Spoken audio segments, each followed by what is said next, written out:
This is Kumar physics classes. हम क्या पढ़ रहे थे? प्रॉपर्टीज ऑफ इलेक्ट्रिक चार्ज, विद्युत आवेश के गुण, जिसमें हमने 3 गुण लिखाए थे। पहला गुण, समान प्रकृति के विद्युत आवेश के बीच विकर्षण तथा विपरीत प्रकृति के विद्युत आवेश के बीच आकर्षण होता है। वो पहला गुण हमने लिख चुके थे। यस। अब दूसरा गुण क्या लिखे थे कि विद्युत आवेश एक अदिश राशि है, इसे साधारण बीजगणित विधि द्वारा जोड़ा या घटाया जा सकता है। ये दूसरा गुण था। और तीसरा गुण क्या लिखे थे? ये हमारा दूसरा गुण था। और तीसरा गुण क्या लिखे थे? तीसरा गुण ये लिखे थे कि विद्युत आवेश व्युत्पन्न भौतिक राशि है। ये तीसरा गुण था। आज हम चौथा गुण देखने वाले हैं कि चौथा गुण क्या होगा। ठीक है, 3 गुण हमने लिखा चुके हैं, आज हम चौथा गुण। अच्छा, तीसरा गुण में हमने क्या लिखे हैं फिर से रिमाइंड कीजिए। विद्युत आवेश एक व्युत्पन्न भौतिक राशि है। इसे समझने के लिए हमने मूल भौतिक राशि और व्युत्पन्न भौतिक राशि के बारे में हमने आपको समझाए थे। मूल भौतिक राशि, व्युत्पन्न भौतिक राशि। मूल भौतिक राशि संख्या कितना था? 9। मूल भौतिक राशि संख्या 9 और व्युत्पन्न अनलिमिटेड। चाल, समय, चाल, त्वरण, फोर्स निकालते जाए, सब क्या था। इस 9 के अलावा जो भी है वो सब व्युत्पन्न भौतिक राशि है। 9 के अलावा जो भी होगा, जो भी हो, वो सब व्युत्पन्न भौतिक राशि आएगा। मूल भौतिक राशि संख्या 9। मूल भौतिक राशि संख्या 9 होता है, जिसमें मैं 4 लिखा रहा हूं और 9 आप अपने आप समझ जाइए कौन कौन होता है। देखिए, मूल भौतिक राशि की संख्या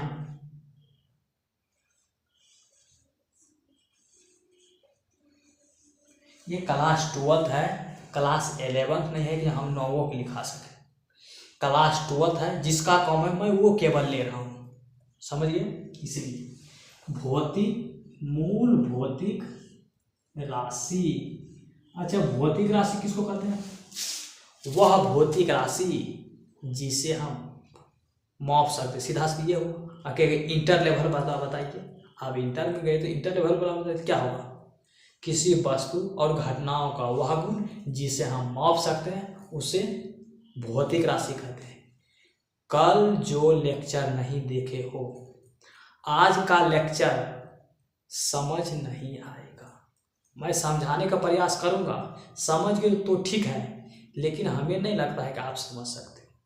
तो इसलिए आप पहले कल का लेक्चर देख लीजिए, तभी आज आपको समझ आएगा। चलिए, मूल भौतिक राशि संख्या 9 बताए थे, जिसमें मैं 4 लिखा और बाकी जो होगा मैं बोल दूंगा और समझ लेना। पहला हम दिखाए थे लंबाई।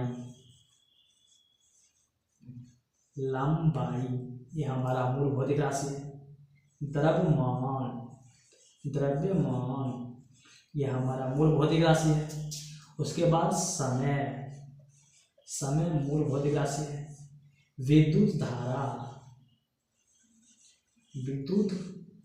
धारा, ये भी हमारा क्या है? मूल भौतिक राशि है। और होता है लंबाई, द्रव्यमान, समय, विद्युत धारा, तापमान, ज्योति तीव्रता। देखिए फिर से मैं गिना रहा हूं 9 कैसे होता है। लंबाई, द्रव्यमान, समय, तापमान, विद्युत धारा हो गया।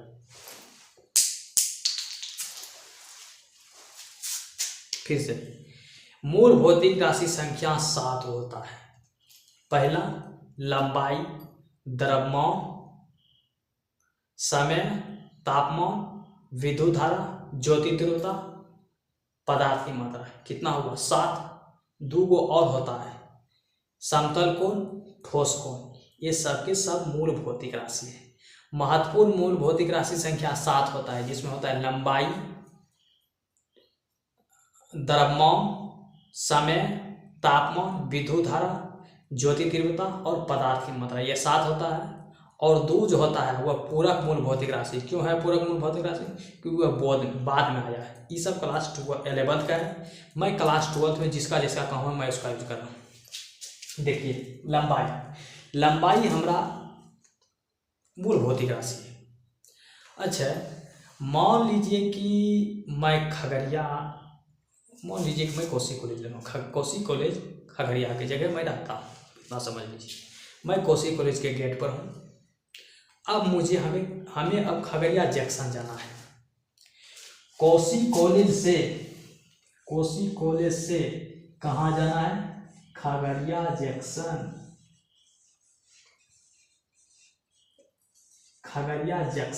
हमें कहाँ जाना है? खगड़िया जंक्शन। ठीक है, खगड़िया कोसी कॉलेज से किस मतलब आप समझना, कोसी कॉलेज खगड़िया से हमें कहाँ जाना है? खगड़िया जंक्शन। तो हमने पूछा भाई जी कोसी कॉलेज से खगड़िया की दूरी कितनी है? तो उसने बोला 500। क्या बोला? 500। क्या ये सही है? क्या 500 सही है? क्या ये हम समझ आ रहा है कि 500 की है? हमने पूछा भाई जी ये बताइए हमें खगड़िया से खगड़िया जंक्शन जाना है, तो खगड़िया जंक्शन से खगड़िया की बीच की दूरी कितना है? उसने बोला 500। समझ नहीं आ रहा है? लगता है कि कुछ और इसमें जुड़ जाए तो हमें समझ आएगा। नहीं, लगता है कि इसमें एक और कुछ अंक एक छूट रहा है। अगर वह जुड़ जाए तो हमें समझ आएगा। हमने क्या जोड़ दिया? Metre 500 metre Khagaria Kosi college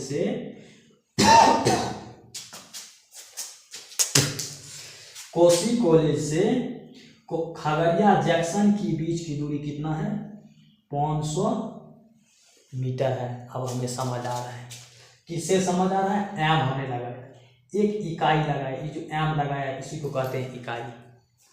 इसे क्या कहते हैं? इकाई। 500 में हमने एक इकाई लगाया, कौन? मीटर। तो हमें समझ आ गया कि खगड़िया से कोसी कॉलेज से खगड़िया जंक्शन की बीच की दूरी कितना है? 500 मीटर है। कब कौन लगाया था? हम समझे एक इकाई को, और इसी इकाई कहते हैं SI मात्रक। वह भौतिक राशि जिसे मापने के लिए एक इकाई की आवश्यकता होती है उसे क्या कहते हैं? मात्रक। वह भौतिक राशि जिसे मापने के लिए एक इकाई की आवश्यकता होती है उसे मात्रक कहते हैं। जिसे आप कहते हैं SI मात्रक कहते हैं हम कि SI मात्रक। वही हुआ ये SI मात्रक। तो सबका हम SI मात्रक देखते हैं। SI मात्रक क्या है? वह भौतिक राशि जिसे मापने के लिए एक इकाई, जैसे आप घर पे हैं, आपको चीनी लाना है, तो आप गए दुकानदार को आप कहे कि हमें क्या चाहिए? 10 केजी चीनी चाहिए। आपने कहा 10 चीनी दीजिए। क्या कहा आपने? क्या कहा? 10 चीनी दीजिए। 10 चीनी दीजिए। 10 क्या है? समझ आ रहा है? नहीं समझ आ रहा है। जैसे आप दुकानदार को कहेंगे 10 चीनी दीजिए, तो दुकानदार कहे डायरेक्ट कहेगा कि पगला गए हो का? क्या कहा? पगला गए हो? 10 क्या 10 चीनी क्या? लगता है कुछ छूट रहा है। अगर इसमें कुछ जुट जाए तो हमें समझ आएगा। लग रहा है? तो हमने जोड़ दिया केजी। क्या जोड़ दिया? 10 केजी। आप दुकानदार समझेगा, अरे ऐसे बोलो नहीं, 10 केजी हमें चीनी चाहिए, होता है। अब वो समझ गया, दुकानदारों समझ गया और आप भी समझ गए, देने वाला भी समझ गया और लेने वाला भी समझ गया। क्या मांग रहा है? 10 केजी चीनी। क्या जोड़े हम? केजी। यही इकाई जोड़े, इसी के क्या कहते हैं? SI मात्रक। यही इकाई क्या कहते हैं? SI मात्रक। SI मात्रक समझिए, वह भौतिक राशि जिसे मापने के लिए एक इकाई का आवश्यकता है। द्रव्यमान को मापने के लिए क्या आवश्यकता पड़ेगी? केजी के। तो केजी हो जाए किसका? SI मात्रक? द्रव्यमान का, आधा।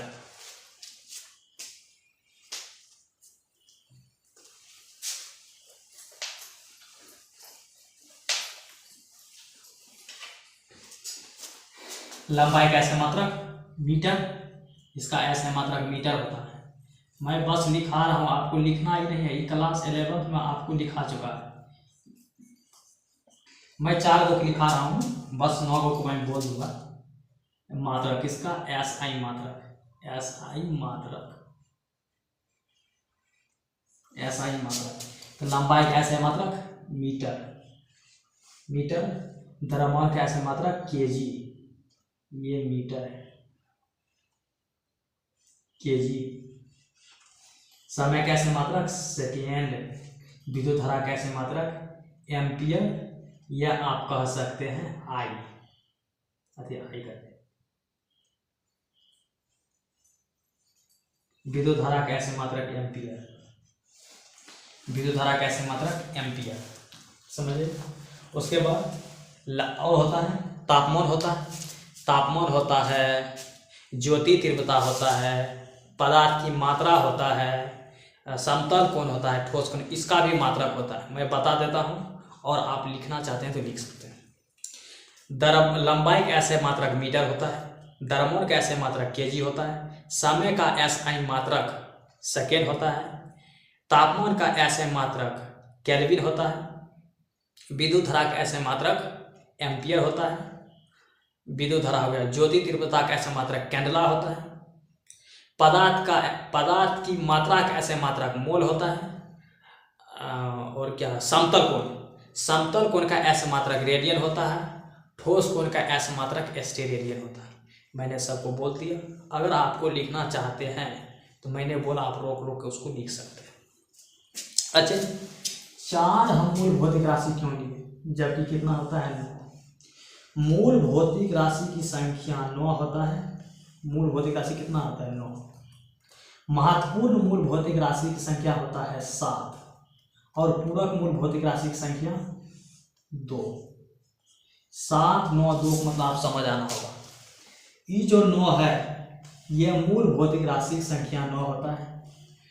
महत्वपूर्ण मूल भौतिक राशि संख्या 7 होता है, और ये 2 पूरक मूल भौतिक राशि, पूरक जो बात है वो है पूरक मूल, ठीक है। जिसमें हम 4 बोलिए, लंबाई, द्रव्यमान, समय, विद्युत धारा। देखिए भाई, अगर आपको 12th पास करना है ना, SI मात्रक का चर्चा में करना। अगर आपको 12th पास करना है, SI मात्रक पूछे, केवल SI मात्रक पूछता है बिहार बोर्ड। आप 4 बात कर लीजिए, लंबाई, द्रव्यमान, समय, विद्युत धारा। मूल भौतिक राशि की संख्या 9 होता है। ये मैं नहीं कहूँ 9 वो याद के लिए, तो उसको कोई दिक्कत नहीं। बस मैं कह रहा हूँ कितना याद करने के लिए, 4। लंबाई का याद कर लीजिए, द्रव्यमान का याद कर लीजिए, समय का याद कर लीजिए, और विद्युत धारा का याद कर लीजिए। लगभग 12 आपको यही आने वाला है। आप कहेंगे सर जब यही आने वाला है तो विद्युत आवेश Q बराबर क्या होता है? I T, यही होता है। विद्युत आवेश Q बराबर होता है IT। I क्या है? विद्युत धारा है, और T क्या है? विद्युत धारा है। विद्युत धारा T समय है, T समय, और I विद्युत धारा है।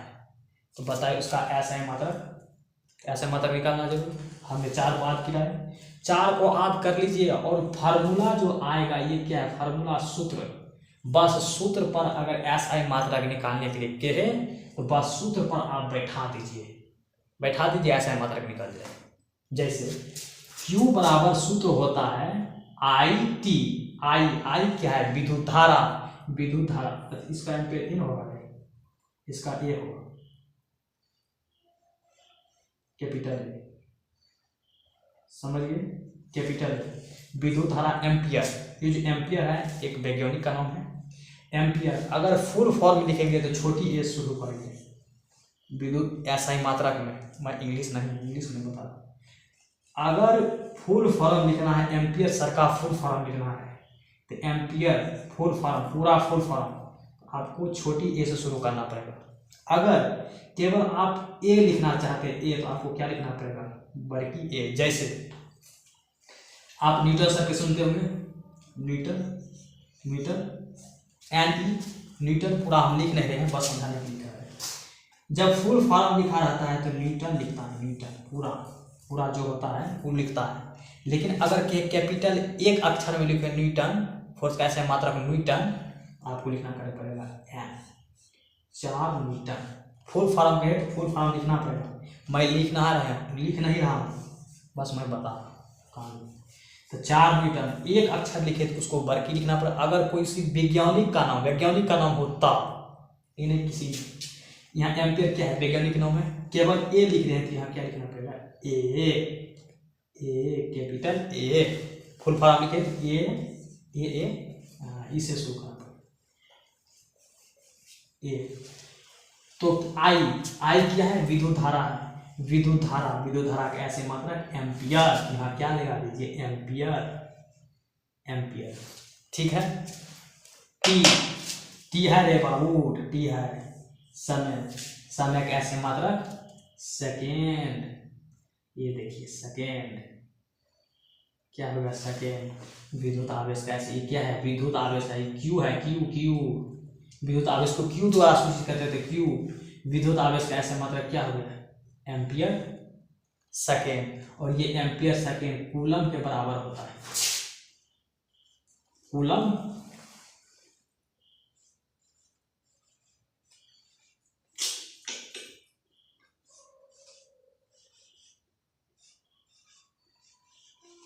MD, coulomb.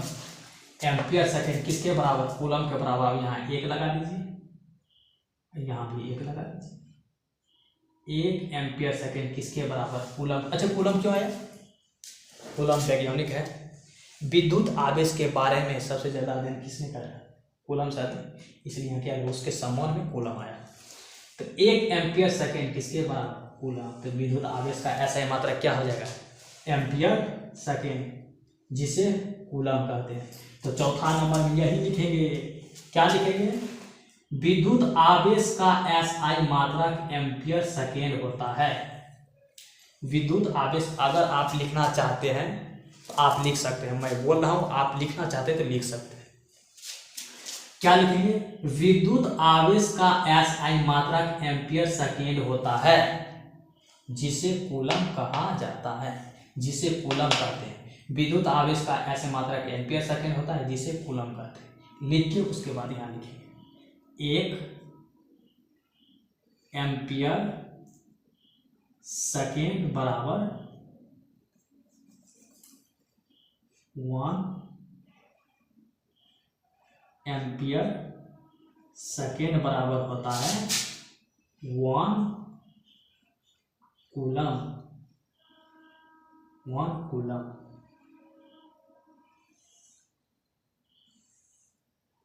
फुल फॉर्म लिखना चाहते थे उसका फुल फॉर्म या ऐसे रखने देते, कोई दिक्कत नहीं, समझ गए। चलिए इसको बस याद करने चारों। अच्छा हमने कहा कि चारों का याद कर लीजिए पूरा 12 एस आइन बोल रहा हूँ मैं, सूत्र उत्र ये सब नहीं बोल रहा हूँ। एस आइन कैसे पूरा खत्म हो जाएगा, देखिए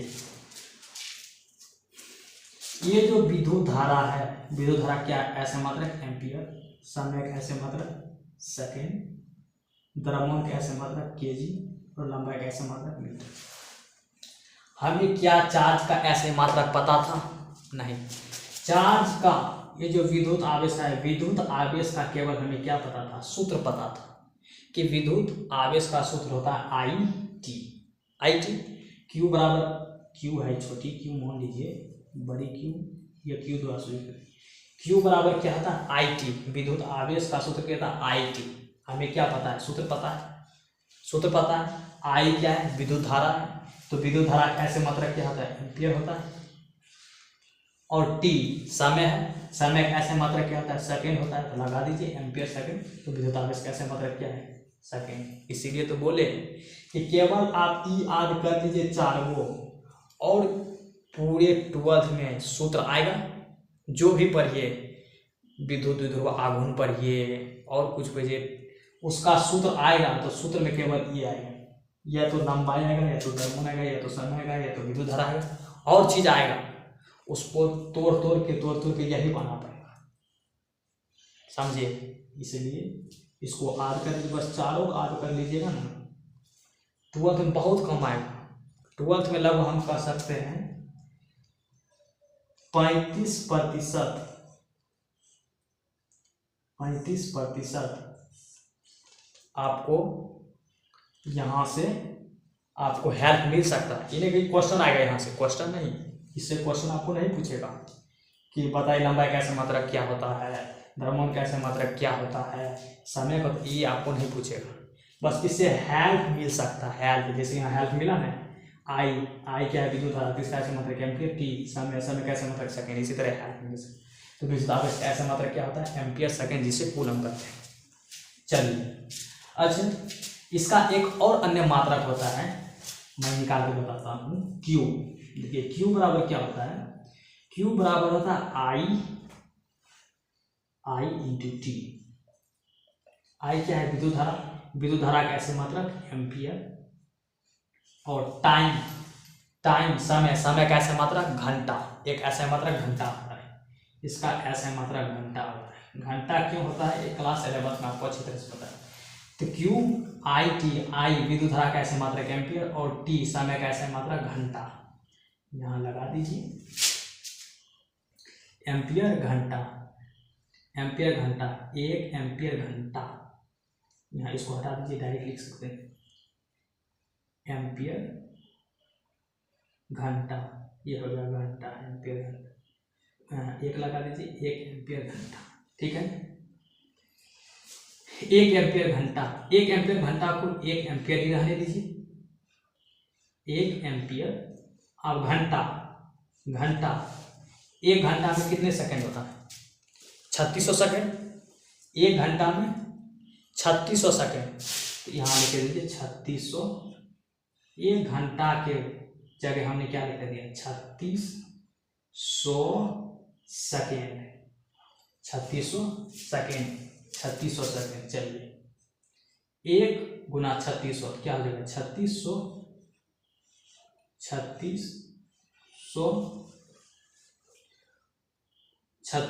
अब एम्पियर सेकेंड, 3600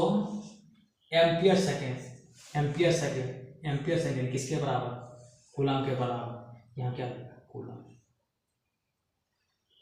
तो चार्ज का ऐसे मात्रक क्या होगा, एम्पियर घंटा। चार्ज का एक अन्य मात्रक क्या होता है, एम्पियर घंटा, यही एम्पियर घंटा, और एक एम्पियर घंटा कितने कूलम के बराबर, 3600 कूलम के बराबर। एक एम्पियर घंटा 3600 कूलम के बराबर, एक एम्पियर सेकेंड किसके बराबर, एक कूलम के बराबर, और एक एम्पियर घंटा ये विद्युत आवेश का एक अन्य मात्रक।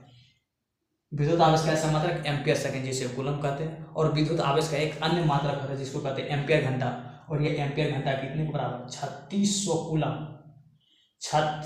कूलम के बराबर होता है। एक एम्पियर सेकेंड एक कूलम के बराबर, और एक एम्पियर घंटा 3600 कूलम के बराबर होता है। एक और ऐसे मात्रक फैराडे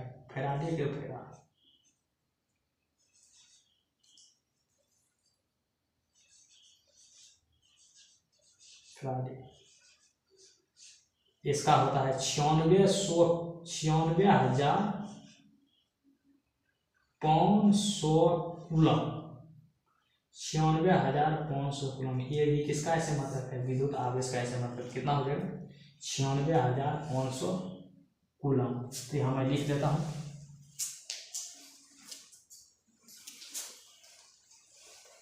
फैराड, विद्युत आवेश का ऐसे मात्रक है फैराड, फैराडे लिखा। एक अन्य मात्रक यहाँ फिर से लिखेंगे, विद्युत आवेश का एक अन्य मात्रक एम्पियर घंटा होता है, और एक एम्पियर घंटा लिखने के बाद क्या लिखेंगे, इससे पहले हम क्या लिखे थे चौथा नंबर में, विद्युत आवेश का ऐसा मात्रक एम्पियर सेकेंड होता है, ampere second 1 ampere second 1 coulomb के बराबर होता है। अच्छा, फिर से चौथा पॉइंट में क्या रखते हैं, विद्युत आवेश का SI मात्रक एम्पियर सेकेंड होता है, इसे कूलम कहा जाता है। फिर हमने लिखे 1 एम्पियर सेकेंड बराबर 1 कूलम। फिर लिखेंगे विद्युत आवेश का एक अन्य मात्रक एम्पियर घंटा होता है और 1 एम्पियर घंटा 3600 कूलम के बराबर होता है। ये लिखेंगे एक अन्य मात्रक, हम बोल रहे हैं, आप लिख सकते हैं। एक अन्य मात्रक, विद्युत आवेश का एक अन्य मात्रक एम्पियर घंटा होता है, एम्पियर घंटा होता है। और 1 एम्पियर घंटा किसके बराबर, 3600 कूलम के बराबर। अच्छा, 1 एम्पियर घंटा बड़ा है कि 3600 कूलम बड़ा है? 1 एम्पियर घंटा किसके बराबर है, 3600 कूलम होगा न, तब ये किसके बराबर होगा, 1 एम्पियर घंटा के बराबर। तो 1 एम्पियर घंटा क्या है, बड़ा, और 3600 कूलम छोटा है। इसको क्या कर देंगे, एक और मैं तरह होता है फेराडे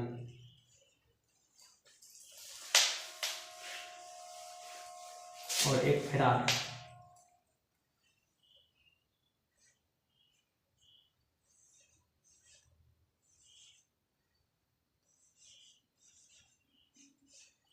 बराबर होता है 36 करते हैं 96,000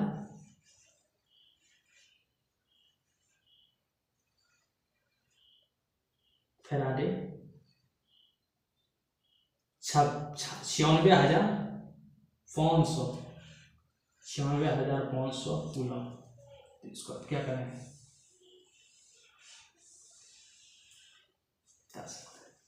ठीक है। आप चलते हैं पांचवा नोट की ओर। पांचवा क्या हो,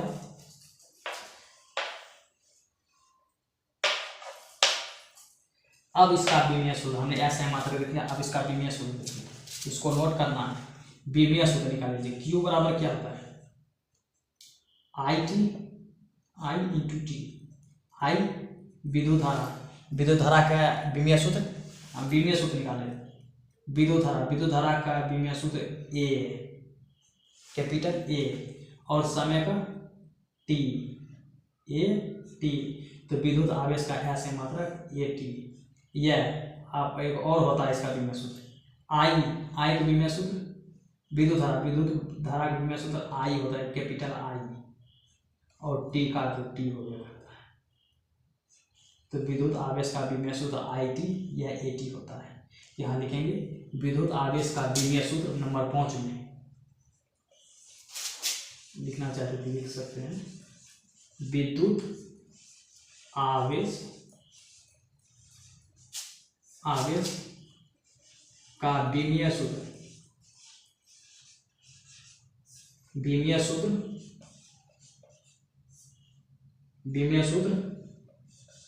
एटी यह आई टी होता है, समझिए। आप चलिए छठा नंबर, समझ आ गया, छठा नंबर। अच्छा, मान लीजिए कि हमारे पास एक वस्तु है, ये वस्तु है और ये वस्तु उदासीन है।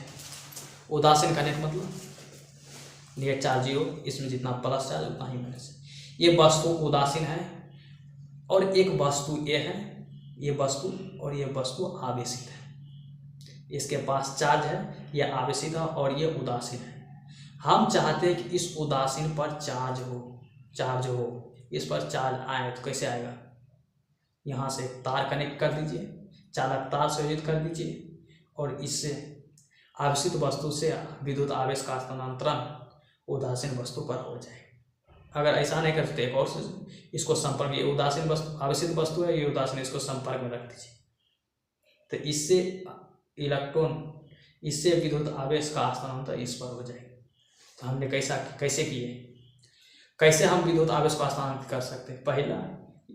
पहला इसको कैसे कर सकते हैं, या तो आप संयोजित तार लीजिए और इसको जोड़ दीजिए, विद्युत आवेश और उदासीन वस्तु के बीच जोड़ दीजिए, तो आवेश का स्थानांतर आवेशित वस्तु से उदासीन वस्तु पर, और यदि आप इसको संपर्क में रख लीजिए, आवेश का स्थानांतर आवेशित वस्तु से उदासीन वस्तु पर होता है।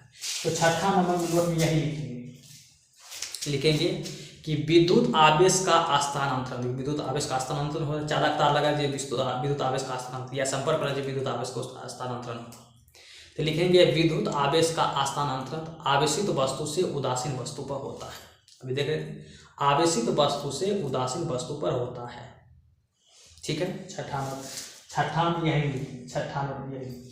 प्रॉपर्टी में, छठा प्रॉपर्टी में कि विद्युत आवेश का स्थानांतरण आवेशित वस्तु से उदासीन वस्तु पर होता है। ठीक है, फिर एग्जाम्पल में लिखेंगे, क्या लिखेंगे एग्जाम्पल में, कि जब किसी आवेशित वस्तु को उदासीन वस्तु के संपर्क में रखकर या चालक तार द्वारा संयोजित किया जाता है तो आवेश का स्थानांतरण आवेशित वस्तु से उदासीन वस्तु पर होने लगता है। यही लिखेंगे। क्या लिखेंगे, फिर से छठा नंबर लिखेंगे कि विद्युत आवेश का स्थानांतरण, आप लिखना चाहते थे लिख सकते हैं, मैं बोल रहा हूँ, विद्युत आवेश का स्थानांतरण आवेशित वस्तु से उदासीन वस्तु पर होता है। ये उदासीन वस्तु या आवेशित, विद्युत आवेश का स्थानांतरण आवेशित वस्तु से उदासीन वस्तु पर होता है। विद्युत आवेश का स्थानांतरण आवेशित वस्तु से उदासीन वस्तु पर होता है। फिर एग्जाम्पल में लिखेंगे, एग्जाम्पल में नीचे क्या, जब किसी उदासीन वस्तु को आवेशित वस्तु के संपर्क में रखा जाता है या चालक तार द्वारा संयोजित किया जाता है तो आवेश का स्थानांतरण आवेशित वस्तु से उदासीन वस्तु पर होने लगता है। यह छठा नोट। और सातवां नोट सबको पता है क्या है, छठा हो गया, पांचवा था छठा, पांचवा तो हुआ, छठा हो गया, और सातवां नोट सबको पता है कि विद्युत आवेश हमेशा धर्मों के साथ होता है, अर्थात विद्युत आवेश धर्मों के बिना संभव नहीं है। और पर अगर आप चेंज करके क्या लिखेंगे कि धर्मों विद्युत आवेश के बिना संभव है। विद्युत आवेश धर्मों के बिना संभव है, आंसर है नहीं।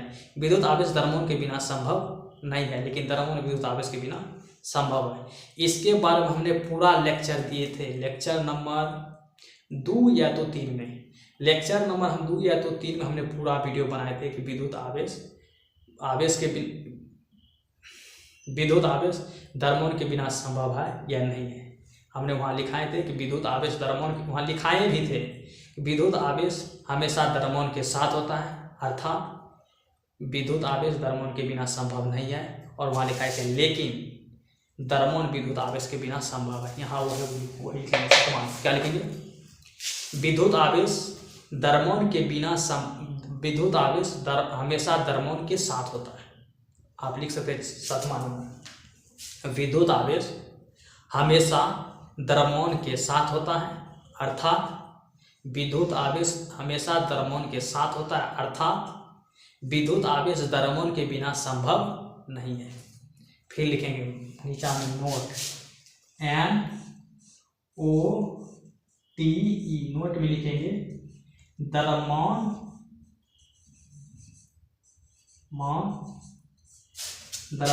विद्युत आवेश के बिना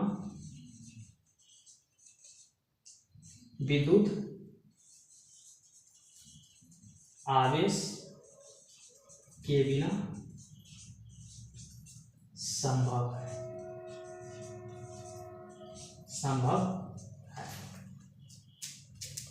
ये हो गया, लिख सकते हैं, मैं इसको मिटा रहा हूं। उसके बाद आठवां नोट भी आप जानते हैं कि जब किसी वस्तु को धनावेशित किया जाता है तो उसका द्रव्यमान घटता है, जब किसी वस्तु को ऋणावेशित किया जाता है तो उसका द्रव्यमान बढ़ता है। तो यही लिखेंगे आठवां नोट में नंबर 1 लिखेंगे क्या, कि जब किसी वस्तु को धनावेशित किया जाता है, जब किसी वस्तु को धनावेशित किया जाता है तो उसका द्रव्यमान घटता है। फिर नंबर बी में लिखेंगे जब किसी वस्तु को ऋणावेशित किया जाता है तो उसका द्रव्यमान बढ़ता है। बस इतना भी लिखें होंगे नंबर ए और बी। नंबर ए में लिखेंगे जब किसी वस्तु को धनावेशित किया जाता है तो उसका द्रव्यमान घटता है। और नंबर बी में लिखिए, जब किसी वस्तु को ऋणावेशित किया जाता है तो उसका द्रव्यमान बढ़ता है। तो ये हमने आज कितने प्रॉपर्टी लिखा है, कल 3 लिखा है, तो आज 4 प्रॉपर्टी। आज हम 4, 5, 6, 7, 8, 9, आज हम 8 प्रॉपर्टी, 8 के 2 होता है, ए और बी। हमने आज 4, 5, 6, 7, 8 प्रॉपर्टी लिखा है। तो आज के लिए इतना ही, मिलते हैं अगले क्लास में। जय हिंद।